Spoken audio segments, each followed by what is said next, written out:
Hello, welcome in the next video. This video will be about when should you wait for the confirmation entry and when can you use the risk entry. Okay, let's begin. You should always check if price is coming from an unmitigated zone or not. As I said in the previous video, you want to trade the controlling side of the market. If you are waiting for a demand trade, but price is coming from an unmitigated supply zone, supply is in control, and you can't execute a demand trade without a confirmation because there could be a high chance for you to get stopped out. Okay, let's see an example for when can you use risk entry and when should you wait for confirmation entry. As you can see, price is moving in a downtrend here, creating series of lower lows and lower highs. Supply was in control because supply was formed continuously, but price stepped into a demand zone. And after the demand test, price broke through the last supply zone and created a change of character to the upside. And as I always say, if price breaks through a zone, an opposite side zone will be automatically created. So price broke through a supply zone, so a demand zone was formed. After the tap of this freshly formed demand zone, price created a break of structure again to the upside with inefficient movement. Okay, after this, if you want to execute a demand trade here and follow the trend, you have three possible scenarios. If price taps into a supply zone, comes up here, reverses, then supply will be in control again, and you can't execute a demand trade without any confirmation because you always want to trade the controlling side of the market. And if supply is in control, you can't open a demand trade because there will be a high chance for you to get stepped out. So in this case, you should always wait for confirmation entry. We will talk about confirmation entries in the next unit. Okay, the second scenario, if price reverses before this supply zone and does not tap into any supply zone, then you can open a risk entry here without any confirmation because demand is still in control and you can easily target the next unmitigated supply zone after the tap of this demand zone. So once more, if price reverses before this supply zone, you can easily open a risk entry here and target the next unmitigated supply zone because price did not tap into any supply zone, so demand is still in control. So the third scenario is if price breaks through this supply zone and does not tap into any supply zone, so demand will stay in control, then you can execute a demand trade again on this zone because demand is fully in control because it broke through the last supply zone.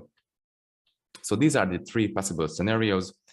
So once again, first one, price taps into this supply zone, reverses, then you can't open a risk entry here because you should wait for a confirmation entry because supply is in control. The second one, if price reverses before the supply tap, then you can easily open a risk entry here because demand is in control and price did not tap into any supply zone. And the third one, if price breaks through this supply zone, demand will be fully in control and you can easily open a risk entry on the demand zone. Okay, let's see a live example for this. Okay, so let's see an example, a live example for the risk and confirmation entries.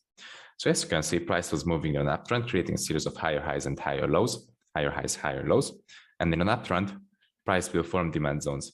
So we have this really valuable demand zone right here because it created huge inefficient push to the upside.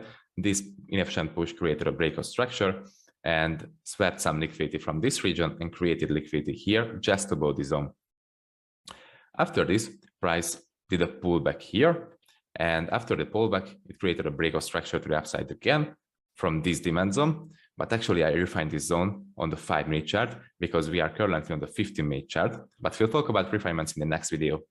Okay, so we have this demand zone that created the last break of structure to the upside, and this break and this demand zone pushed the price up to the supply zone. Because we have this supply zone up here, because price was moving in a downtrend, and now price is in the pullback phase in the uptrend. So it's on the way up to tap the supply zone. So after a supply tap, supply took over control from demand. So you can't open a risk entry on this zone or this zone. You will have to wait for a confirmation entry, some change of character, and after you can open a demand trade also on this zone too.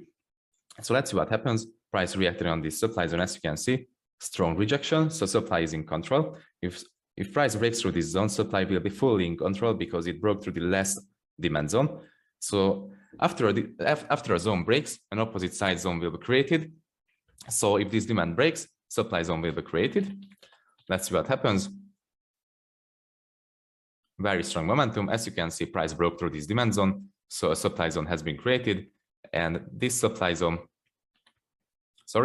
This supply zone caused the order flow that led to a break of structure and change of character to the downside, and it broke through the last zone. So we can't open a risk entry here because we have to wait for a confirmation entry. Let's see what happens. Supply is fully in control. So supply is still in control. Let's see what happens. Okay, price stepped into the supply zone, as you can see, and had a reaction and some rejection. So this means demand is in control now. And we have this supply zone up here that caused the tap of this zone with inefficient push, as you can see, and break of structure to the downside. And actually it swapped some liquidity from this region too. So this is a really valuable supply zone. If price steps into this supply zone and rejects on it, supply will be in control again. But if price breaks through this zone, demand will be in control again, and the demand zone will be formed because it broke through an opposite side zone. Okay, let's see what happens. As you can see, price stepped into this zone and had a reaction. So supply is in control now. If price breaks through this zone, demand will be in control and the demand zone will be formed. Okay, price broke through a supply zone. So demand zone has been formed here, as you can see. We have this demand zone right here. Let's just extend the zone and play price forward. So actually you can open a long trade on this zone because this was the confirmation entry. Price broke to the last supply zone. So demand has been formed.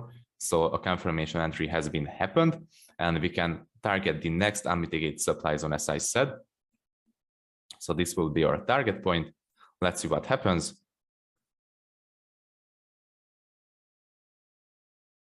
Price tagged us into the trade, had a reaction. So demand is in control, as you can see.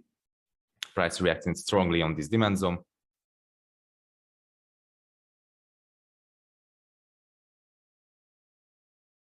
So we are in the trade, creating series of higher highs and higher lows, respecting demand zones over and over and over again. I will just extend these zones. Let's see what happens.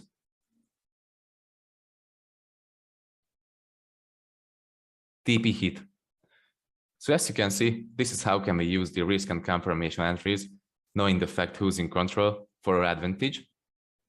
And this is a really, really strong weapon. So you have to master it and master everything about the control side, because you always want to trade the countering side of the market. Okay, meet you in the next video.